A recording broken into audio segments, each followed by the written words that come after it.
രാജ്യത്തിന്റെ 76ാം റിപ്പബ്ലിക് ദിനം സൗദിയിലും ഇന്ത്യൻ സമൂഹം ആഘോഷിച്ചു. റിയാദിൽ അംബാസിഡർ ഡോക്ടർ സുഹൈൽ അജാസ് ഖാൻ പതാക ഉയർത്തി. ജിദ്ദയിലെ ഇന്ത്യൻ കോൺസുലേറ്റിലും ഇന്റർനാഷണൽ ഇന്ത്യൻ സ്കൂളിലുമായി നടന്ന ആഘോഷ പരിപാടികളിൽ നിരവധി പേർ പങ്കെടുത്തു. റിയാദിലെ എംബസി അങ്കണത്തിൽ നൂറുകണക്കിന് പേരാണ് ഇന്ത്യയുടെ റിപ്പബ്ലിക് ദിനാഘോഷത്തിന് എത്തിയത്. ഇന്ത്യൻ സ്ഥാനപതി ഡോക്ടർ സുഹൈൽ അജാസ് ഖാൻ പതാക ഉയർത്തി.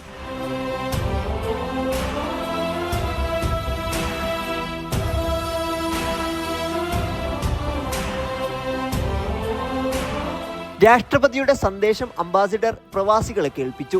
ഇന്ത്യയുടെ തനിമയും പരമ്പരാഗത രീതികളും വിളിച്ചോതുന്ന ആഘോഷ പരിപാടികൾ അരങ്ങേറി.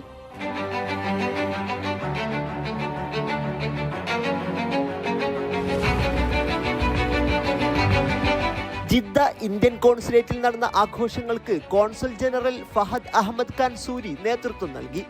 ഹജ്ജിനുള്ള ഒരുക്കങ്ങൾ സജീവമായതായും അദ്ദേഹം പറഞ്ഞു.